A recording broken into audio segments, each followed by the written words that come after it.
नमस्कार दोस्तों, राम राम, खम्मा गणी। कैसे आप सभी? उम्मीद करता हूँ आप सभी अच्छे होंगे, मस्त होंगे, स्वस्थ होंगे और बहुत ही जबरदस्त तरीके से पढ़ाई कर रहे होंगे।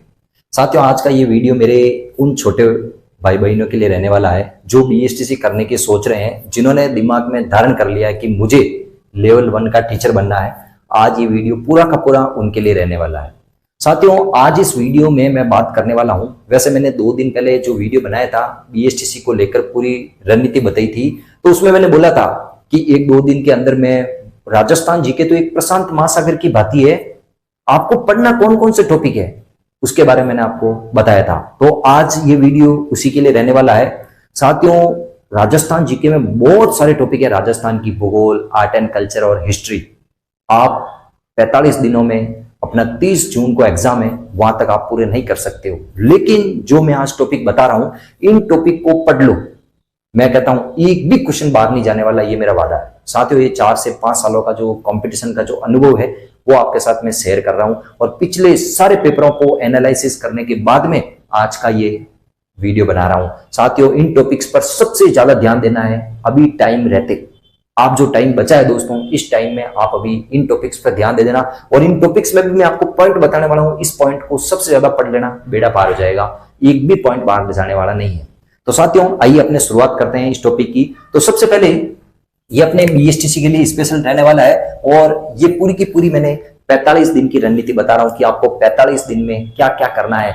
मैं कहता हूं दोस्तों, आप 40 दिन के अंदर अंदर इनको पूरे को कर दोगे, और 4 से 5 दिनों में जो आपने कुछ पॉइंट, आपको जो टेस्ट सीरीज देना है, जो कुछ भी करना आप कर सकते हो। मैं कहता हूं दोस्तों, आप आराम से इन टॉपिक्स को पढ़ सकते हो इतने से टाइम में, और 100% आपके बहुत अच्छे नंबर आ सकते हैं राजस्थान जीके में। तो आइए शुरुआत करते हैं अपन बिना समय को जाया किए। सबसे पहले मैं बात करूंगा दोस्तों राजस्थान भूगोल की, राजस्थान जियोग्राफी की। दोस्तों, राजस्थान जियोग्राफी में आपको पता है नया जीके बना है, नए जिले चेंज हुए, उसकी वजह से राजस्थान जीके में बहुत ज्यादा उठापटक हुई है। लेकिन आप इतना घबराना नहीं, मैं जो टॉपिक बता रहा हूं उन टॉपिक्स को रट लो, याद कर लो, बेड़ा पार हो जाएंगे।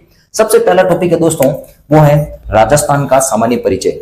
दोस्तों, राजस्थान का सामान्य परिचय बहुत इंपॉर्टेंट है। आपको राजस्थान का सामान्य परिचय वाला टॉपिक बहुत अच्छे से पढ़ना चाहिए। राजस्थान की पूरी स्थिति, राजस्थान की सीमाएं, राजस्थान के अंदर क्या क्या है, कौन कौन सी चीजें, वो पूरा का पूरा पढ़ना है। और इस राजस्थान के सामान्य परिचय के अधीन ही आपको वो भी पढ़ लेना है, राजस्थान की संभागीय व्यवस्था। क्या पढ़ना दोस्तों? राजस्थान की संभागीय व्यवस्था, क्योंकि संभागीय व्यवस्था इज वेरी वेरी इंपॉर्टेंट। संभागीय व्यवस्था बहुत इंपॉर्टेंट है। मान के चलिए दोस्तों, 201% में वादा करता हूं संभागीय व्यवस्था से क्वेश्चन आएगा आएगा आएगा। वो राजस्थान के सामान्य परिचय में ही है, राजस्थान की संभागीय व्यवस्था। पहला टॉपिक याद रखना। दूसरा दोस्तों, भौगोलिक उपनाम। जैसे जोधपुर को क्या कहते हैं, राजस्थान का सिंहद्वार कौन सा है, राजस्थान का हृदय स्थली कौन सा है, राजस्थान का मक्का कौन सा है, राजस्थान का राजकोट कौन सा है, 100 द्वीपों का शहर कौन सा है, ये सब कुछ आपको याद रखना। भौगोलिक उपनाम। दोस्तों, बीएसटीसी के एग्जाम में ऐसे पॉइंट बहुत सारे आते हैं, ऐसे प्रश्न हमेशा आए और हमेशा आते रहेंगे, याद कर लेना। तो राजस्थान का सामान्य परिचय और उसमें भौगोलिक जो अपनी संभागीय व्यवस्था वो पढ़ लेना। दूसरा है भौगोलिक उपनाम वाला टॉपिक अच्छे से पढ़ लेना, बहुत इंपॉर्टेंट है दोस्तों। भौगोलिक उपनाम और संभागीय व्यवस्था रख लेना। तीसरा है दोस्तों भौतिक विभाजन। राजस्थान का भौतिक विभाजन बिल्कुल अच्छे से पढ़ना दोस्तों। थार का मरुस्थल, अरावली पर्वतीय प्रदेश और दक्षिणी पूर्वी हाड़ौती का पठार और पूर्वी मैदानी प्रदेश, बिल्कुल अच्छे से पढ़ लेना। और इस भौतिक प्रदेश के अधीन भी आपको एक बात बताऊं दोस्तों, सबसे ज्यादा जो क्वेश्चन आते हैं वो अपने अरावली प्रदेश से आते हैं दोस्तों। कहां से आते हैं दोस्तों? अरावली से। जो अरावली की चोटियां है ना, अरावली की चोटियां, उन अरावली की चोटियों में से सबसे ज्यादा क्वेश्चन आते हैं। याद कर लेना दोस्तों, अरावली की चोटियां आपको अच्छे से याद कर लेना, वहां से क्वेश्चन 100% आता है। तो भौतिक विभाजन में आपको सबसे ज्यादा, हालांकि पढ़ना चारों भौतिक प्रदेश है, लेकिन उसमें भी आपको अरावली की चोटियों के बारे में अच्छे से पढ़ लेना है। नेक्स्ट है दोस्तों राजस्थान की मृदा।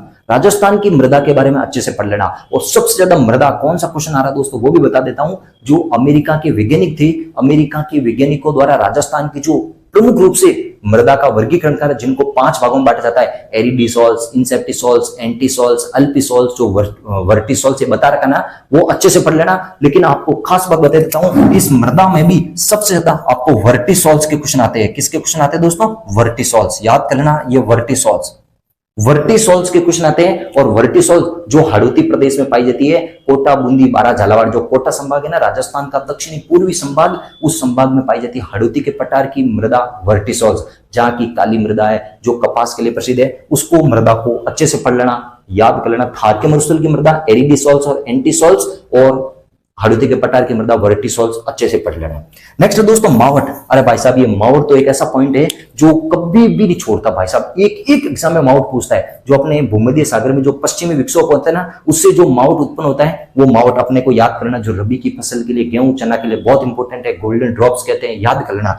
और जलवायु वर्गीकरण, जो स्पेशली कोपेनहेगन, त्रिवार्ता और थॉर्नडाइक ने जो वर्गीकरण दिए जलवायु, वो याद कर लेना दोस्तों। कोपेनहेगन बहुत इंपॉर्टेंट है दोस्तों। कोपेनहेगन का बार बार क्वेश्चन आता है कि कोपेनहेगन ने कौन कौन से जो जलवायु प्रदेश बताए, सबसे बड़ा कौन सा, कौन कौन सी उसकी विशेषता है, अच्छे से याद करना।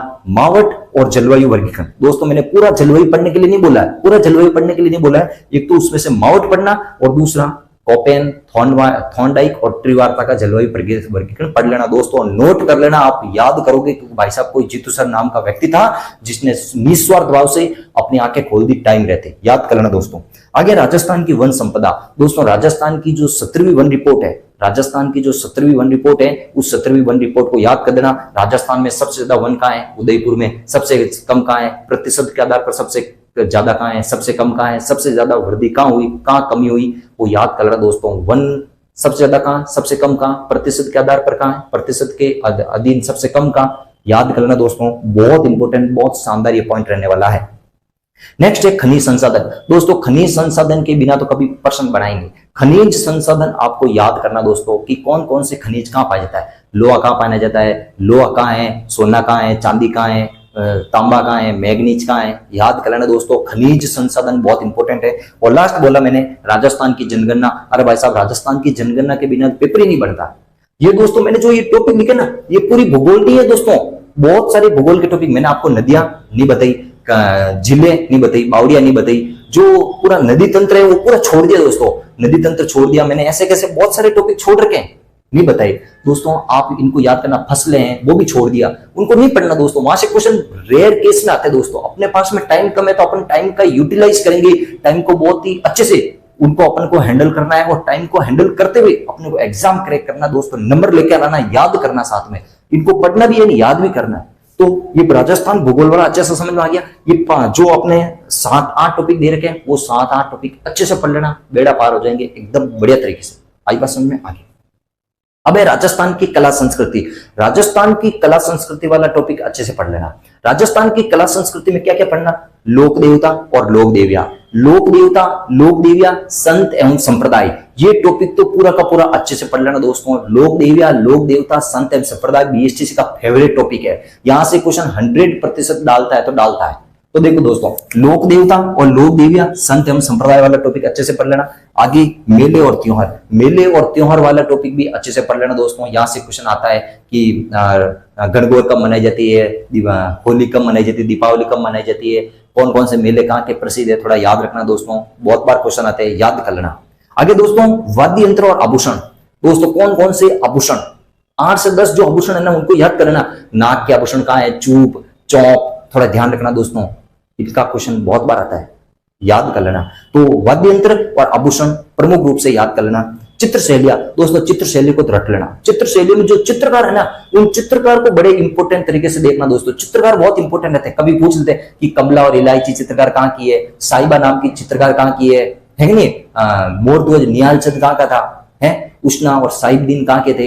ये चित्रकार बहुत इंपॉर्टेंट है, उन चित्रकारों के नाम आपको याद कर लेना दोस्तों। आगे हस्तकलाएं, हस्तकलाएं वाला टॉपिक बहुत इंपॉर्टेंट है। जो हाथों के द्वारा निर्मित जो भी वस्तुएं होती है वो हस्तकलाएं कहलाती है। पूछे जाते मोड़ कहाँ का प्रसिद्ध है, बादला कहाँ का प्रसिद्ध है, फड़ कहाँ की प्रसिद्ध है, याद कर लेना दोस्तों। हस्तकला वाला टॉपिक अच्छे से ऊपर ऊपर का पढ़ना दोस्तों, आपको डीपली जाने की जरूरत नहीं है। ऊपर ऊपर का जो मैटर दे रखा ना, उन ऊपर ऊपर के मैटर को अच्छे से पढ़ लेना।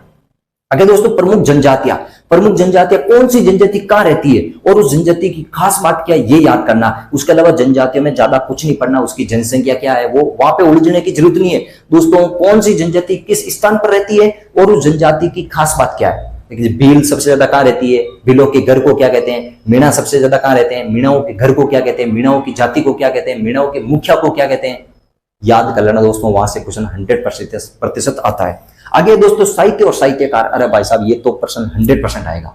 पूछे जाएंगे कि वीर विनोद रचना किसने लिखी है, क्वेश्चन आता है दोस्तों। वंश भास्कर किसने लिखी, ये क्वेश्चन ऐसे ऐसे आते हैं दोस्तों। श्यामल दास दद्दीवाड़िया, अपने जो सूर्यमल मिश्रण है, इनको थोड़ा दिमाग में रखना, यहाँ से क्वेश्चन बार बार आता है।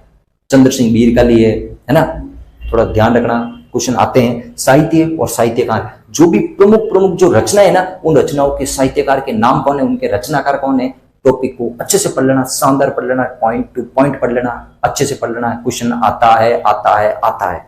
आगे दोस्तों प्रमुख दुर्ग, एक बार प्रमुख दुर्गों के बारे में पढ़ लेना, जैसे जोधपुर का मेहरानगढ़ दुर्ग है, अजमेर का तारागढ़ दुर्ग है, चित्तौड़गढ़ का चित्तौड़गढ़ दुर्ग है, जैसलमेर का सोनारगढ़ दुर्ग है। दोस्तों इन ये 5 से 7 जो दुर्ग है ना, इन 5 से 7 दुर्गों के बारे में एक बार थोड़ा अच्छे से थोड़ा पढ़ लेना, थोड़ा वहां से कभी कभी क्वेश्चन आता रहता है कि मान लो कोई अपने जो उन दुर्गों की कोई खास बात है ना, वो थोड़ी पढ़ने की थोड़ा ध्यान रखना दोस्तों। वहां से क्वेश्चन आता रहता है कि इस दुर्ग की खास बात क्या है, क्वेश्चन पूछा जाता है, जैसे बाला दुर्ग कहाँ है, यानी दुर्ग, वो दुर्ग कहां पर है और उस दुर्ग की कोई खास बात है, वो थोड़ा याद करना, वहां से क्वेश्चन आता रहता है दोस्तों। ये जो टॉपिक बता रही हूँ और सोच समझने बता रही हूँ, पिछले एग्जामों की अन्वेषण करने के बाद में, विश्लेषण करने के बाद में कि बार बार किस टॉपिक से क्वेश्चन आते हैं, ये 4 से 5 सालों का जो कंपटीशन पढ़ाने का, ऑफलाइन कोचिंग पढ़ाने का जो अनुभव है ना, वो आपके साथ में शेयर कर रहा हूं दोस्तों।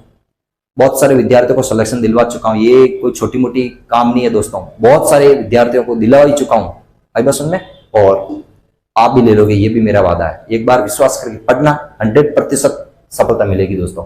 आगे राजस्थान का इतिहास, देखो दोस्तों राजस्थान के इतिहास में क्या होता है, बच्चे बहुत ज्यादा उलझते हैं, बच्चे बहुत ज्यादा दिमाग लगाते हैं। उससे पहले मैंने कला संस्कृति के, देखो दोस्तों 9 टॉपिक बताए हैं, कला संस्कृति के कम से कम टॉपिक है 18 से 20 टॉपिक, लेकिन मैंने 9 टॉपिक बताए, 9 टॉपिक पर ही ध्यान देना। हवेलियां, छतरियां, महल वैल सब छोड़ दो दोस्तों, वहां से जाने की जरूरत नहीं है, नहीं जाना दोस्तों, आप इन पर ध्यान दो। यहाँ से क्वेश्चन 100% आएगा, वहां से आएगा, लेकिन कोई चांस नहीं है, आप भी जावे नहीं भी आवे, लेकिन यहां से तो आएगा नहीं आएगा, याद कर लेना। इतिहास दोस्तों, इतिहास में बच्चे क्या करते हैं, इतिहास वैसे 3-4 महीनों में पूरा होता है। इतिहास में क्या करते हैं बच्चे, राजवंश में जाते हैं, मेवाड़ राजवंश, राठौड़ राजवंश, हड़ौती राजवंश, चौहान राजवंश, शाकंभरी राजवंश, उन राजवंश में सबसे ज्यादा उलझ जाते हैं और वहां से क्वेश्चन आते हैं मात्र 1 या 2। दोस्तों आपको राजवंश नहीं पढ़ने, मैं अभी भी कह देता हूं, राजवंश नहीं पढ़ने, आपको आधुनिक इतिहास पढ़ना है। आधुनिक इतिहास जैसे राजस्थान का एकीकरण बहुत इंपॉर्टेंट है, क्वेश्चन आता रहता है, राजस्थान के एकीकरण बहुत अच्छे से, बहुत ही विस्तृत तरीके से पढ़ लेना। 1857 की क्रांति पढ़ो, बहुत इंपॉर्टेंट है कि पॉलिटिकल एजेंट कहाँ के पॉलिटिकल एजेंट थे, वहां से क्वेश्चन बार बार आता है। प्रजामंडल की, कौन से प्रजामंडल की स्थापना कब हुई, ये सुमिलित वाले क्वेश्चन बहुत अच्छे से बनाता है। ध्यान रखना दोस्तों कि प्रजामंडल की स्थापना कब हुई, किसने करी, ये सुमिलित वाला क्वेश्चन अच्छे से बनता है। राजस्थान में किसान आंदोलन बहुत अच्छे से पढ़ लेना। और राजवंश, आप देखो ये तो आधुनिक इतिहास है, आधुनिक इतिहास जो 4 से 5 टॉपिक मैंने लिखे, किसान आंदोलन है, प्रजामंडल है, एकीकरण है, 1857 की क्रांति, यहां से तो क्वेश्चन आएगा ही आएगा। लेकिन कोई विद्यार्थी चाहता है कि सर मेरे को ये सब आएगा और मैं पढ़ लूंगा, मेरे पास में फिर भी टाइम बचेगा, तो मुझे कौन से राजवंश पर सबसे ज्यादा ध्यान दे देना है दोस्तों, आपको मेवाड़ राजवंश और जोधपुर राजवंश, मेवाड़ राजवंश और जोधपुर राजवंश पर सबसे ज्यादा ध्यान दे देना दोस्तों, सबसे ज्यादा ध्यान दे देना मेवाड़ और जोधपुर राजवंश। इसके अलावा राजवंश आप छोड़ भी दोगे ना तो भी फायदा होगा दोस्तों। ये मैंने आपके लिए एक चार्ट बनाया है, इसका आप एक बार स्क्रीनशॉट में ले लो, स्क्रीनशॉट ले लो एज इट इज, स्क्रीनशॉट ले लिया दोस्तों, हाँ स्क्रीनशॉट ले लेना, बहुत काम आएगा, जबरदस्त काम आएगा दोस्तों। एग्जाम होने के बाद में मैं फिर वापस एक बार वीडियो बनाऊंगा और आप सबकी आंखें खोलूंगा और बोलूंगा कि उस समय ध्यान दे देते तो बहुत फायदा होता दोस्तों। मैंने कुछ दिनों के पहले, मैं आपको और बता देता हूं, कुछ 15-20 दिन के पहले जब बीएसटीसी के बारे में मैंने हिंट दिया था, मैंने बोला मुझे गुप्त सूचनाओं से पता चली है कि एग्जाम बहुत जल्दी इसके फॉर्म भरे जाएंगे और बहुत जल्दी एग्जाम होगा, लेकिन विद्यार्थियों ने इस बात को माना ही नहीं। विद्यार्थियों ने बोला ऐसा थोड़ी होता है, एग्जाम तो लेट होगा, अगस्त में होते हैं हर साल, अब की बारी अगस्त में होगा। विद्यार्थियों की आंखें खुल गई जिन्होंने मेरे को ऐसा बोला था, और अब वो खुद ही रो रहे हैं। तो दोस्तों मैं अभी भी कह देता हूं, इन टॉपिक पर ज्यादा ध्यान दे देना, बहुत फायदा होने वाला है, नहीं तो आप नहीं रहोगे बाद में। मैं अभी भी कह देता हूं दोस्तों, अच्छे से इनको पढ़ लेना, बहुत ही शानदार तरीके से, बहुत ही अच्छे से, और बहुत जल्दी अपनी क्लासेस में वापस रिपीट करने वाला हूँ, रेगुलर चलाऊंगा दोस्तों। कुछ क्लासेस क्या कि थोड़ा ब्लर आने की वजह से, अपना फोन का कैमरा वगैरह पता नहीं क्या है, वो ब्लर आने की वजह से मेरा वीडियो बनाने की इच्छा नहीं होती। बाकी मैं रेगुलर क्लास से वापस स्टार्ट करने वाला हूँ। आप जरूर इस चैनल से जुड़िए, लाइक शेयर सब्सक्राइब कीजिए और मित्रों तक जरूर पहुंचाइए। तो ठीक है दोस्तों, have a nice day, thank you, bye.